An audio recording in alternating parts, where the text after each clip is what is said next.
जय माता दी दोस्तों, आप सभी का बहुत स्वागत आपके अपने चैनल माँ की अरदास में। आने वाले नवरात्रों की आप सबको ढेर सारी बधाई, हार्दिक शुभकामनाएं। माता रानी सबकी इच्छा पूरी करें, सबके नवरात्र बहुत अच्छे से हो जाए।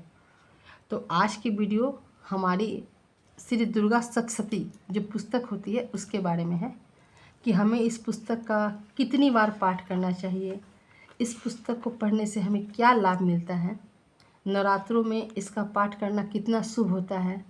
जो वर्किंग हैं, जो गृहस्थ वाले हैं, वो इसका थोड़ा सा पाठ में पूर्ण फल कैसे उनको मिले, ये भी जानकारी मैं आपको दूंगी।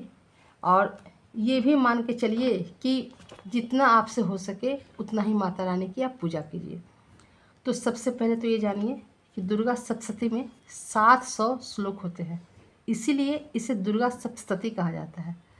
और नवरात्रों में इन 700 श्लोकों का पाठ करने से घरों में सुख समृद्धि आती है। माता रानी आपसे बहुत प्रसन्न होती हैं, आपके घर पे, आपके परिवार पे हमेशा माता की कृपा बनी रहती है और ये बहुत ही शुभ होता है।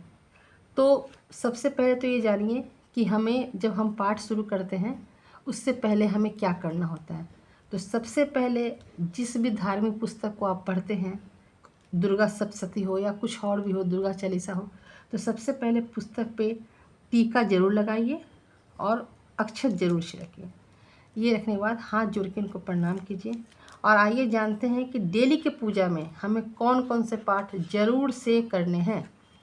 तो इसको आप चाहे पाठ 2 बार करते हो, 1 बार करते हो, तो ये सारी चीज़ें आपको ज़रूर से करनी है।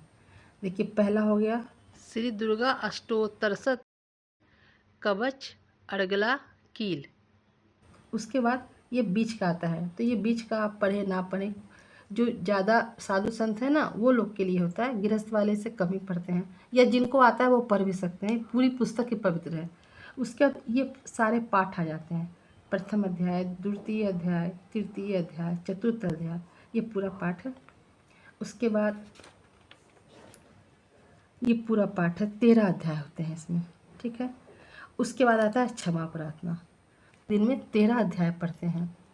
और बहुत सारे लोग जिनसे नहीं हो पाता है, क्योंकि देखिए ये पूरा पढ़ने में आपको 2 से ढाई घंटे, मान के चलिए 3 घंटे ज़रूर से लगते हैं। तो 3 घंटे हम बैठ सकते हैं, नहीं बैठ सकते हैं, वो अपनी शक्ति के अनुसार देख लीजिए, उसमें कोई दिक्कत नहीं है। फिर क्या करते हैं, बहुत सारे लोग क्या करते हैं कि 13 अध्याय को बांट लेते हैं। जिनके घर में अष्टमी की पूजा होती है वो अष्टमी तक इसको ख़त्म करते हैं, और जिनके घर में नवमी की पूजा होती है वो नवमी तक इसको ख़त्म करते हैं। लेकिन इतना ध्यान रखिए कि जब भी आप पाठ करने बैठें तो आपको ये सारी चीज़ें, दुर्गा जी का 108 नाम, कवच, अर्गला, कील, क्षमा प्रार्थना, ये तो आपको डेली की पूजा में करनी है। उससे पहले इतना जान लीजिए कि अगर आप सप्तशती का पाठ कर रहे हैं तो कोई भी पुस्तक पढ़ रहे हैं तो हम चाहते हैं कि इसमें कोई गलती ना हो। लेकिन एक बात जानिए कि घर में कोई छोटा बच्चा होता है और अपनी तोतली आवाज़ में जब वो कुछ बोलता है तो घर के कोई लोग समझे ना समझे, माता ज़रूर समझती है, उनकी जो माँ होती है वो ज़रूर समझती है कि हमारे बच्चे ने हमसे क्या शब्द कहा है। इसी तरह हमारी माता बहुत दयालु है, हम उसकी गोद में बैठे हैं, उसके बच्चे हैं, तो हम जो बोल रहे हैं, जो पाठ कर रहे हैं, वो माता हमारा ले रही है। बस शर्त यही है कि आप अपने भाव, अपने मन के विचार बहुत ही शुद्ध रखें। माता की एक मनमोहक छवि अपने मन में बसा के, अपनी आँखों में बसा के आप इसका पाठ कीजिए। यकीन मानिए आपको बहुत ही शांति मिलेगी, आपको बहुत ही समृद्धि मिलेगी। और उसके पहले देखिए, जब पाठ स्टार्ट करते हैं ना तो टीका तो लगा दिया, लेकिन एक जोत जरूर जलाएं। क्योंकि जोत हम इसलिए जलाते हैं कि जब हम पाठ करते हैं, बोल कर पाठ करते हैं, तो उसको सुनने वाला कोई साक्षी होना चाहिए। और हम जोत को साक्षी मानते हैं क्योंकि घर के सारे लोग अपने कामों में बिजी रहते हैं, तो जोत ही हमारा साक्षी होता है। इसीलिए जोत को प्रज्वलित करके ही पाठ शुरू करें, और जब तक पाठ खत्म ना हो तब तक उस जोत को ही जलाए रखें। फिर उस पुस्तक की आरती उतारें,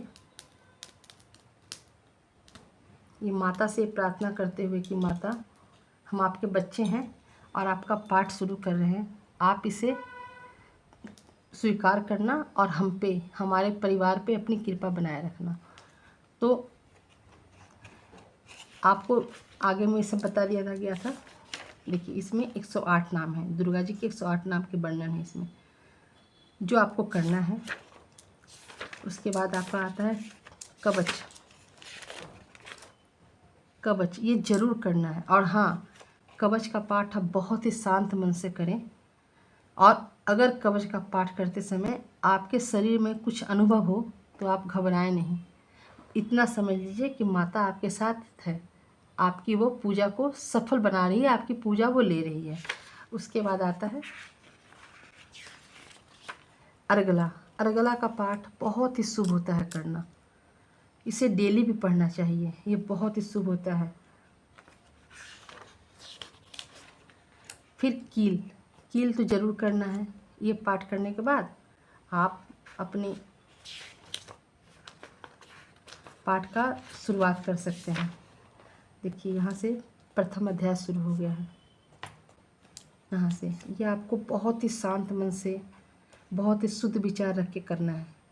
ये पूरा पहला दिन का पूजा में कलश स्थापन के बाद जब आप अपना पूजा पर बैठते हैं तो इस पाठ को जरूर कीजिए। कील कवच करने के बाद एक अध्याय तो आपको उस दिन जरूर से करना है। अगर माता ने आपको शक्ति दी है तो आप 13 अध्याय ख़त्म कर लीजिए एक दिन में। नहीं दिया है तो मैंने बताया भी आपको कि आप बांट लीजिए कि हमें अष्टमी तक ख़त्म करनी है, हमें नौमी तक ख़त्म करनी है। पर सब पूजा से पहले वो कील कवच अर्गला करने के बाद आपको क्षमा प्रार्थना तो जरूर से करनी है।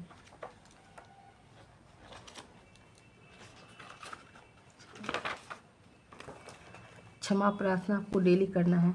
परमेश्वरी, मेरे द्वारा रात दिन सहस्त्रों अपराध होते रहते हैं, ये मेरा दास है, यूँ समझकर मैंने उन अपराधों को तुम कृपा पूर्वक क्षमा करो। परमेश्वरी, मैं आवाहन नहीं जानता, विसर्जन करना नहीं जानता तथा पूजा करने का ढंग भी नहीं जानता। क्षमा करो देवी सुरेश्वरी, मैंने जो मंत्रहीन, क्रियाहीन, भक्तिहीन पूजन किया है वो सब आपकी कृपा से पूर्ण हो। सैकड़ों अपराध करके भी जो तुम्हारी शरण में जा जगदम्ब कहकर पुकारता है उसे वो गति प्राप्त होती है जो ब्रह्मादि देवताओं के लिए भी सुलभ नहीं है। जगदम्बिके, मैं अपराधी हूँ किंतु तुम्हारी शरण में आया हूँ। इस समय दया का पात्र हूँ, तुम जैसा चाहो करो। देवी परमेश्वरी, अज्ञान से, भूल से अथवा बुद्धि भ्रांत होने के कारण मैंने जो न्यूनता या अधिकता कर दी हो वो सब क्षमा करो और प्रसन्न हो जाओ। सच्चिदानंद स्वरूपा परमेश्वरी, जगमाता कामेश्वरी, तुम प्रेम पूर्वक मेरी ये पूजा स्वीकार करो और मुझ पर प्रसन्न रहो। देवी सुरेश्वरी, तुम गोपनीय से भी गोपनीय वस्तु की रक्षा करने वाली हो। मेरे निवेदन किए हुए इस जप को तुम ग्रहण करो, तुम्हारी कृपा से मुझे सिद्धि प्राप्त हो। इस तरह भाव में डूब के माता रानी को अपने याद करके मन में कोई शंका न रख के कि हमने माता रानी का पाठ कैसे किया, आप क्षमा प्रार्थना करें। और यकीन मानिए माता हमारे सिर्फ और सिर्फ भाव देखती है। ये नहीं देखती है कि आपने उसके दीपक को सोने की जोत जलाई है उसके आगे या चांदी की जोत में जोत जलाई है। आपने जोत जलाई है, वो आपकी पूजा को स्वीकार कर रही है।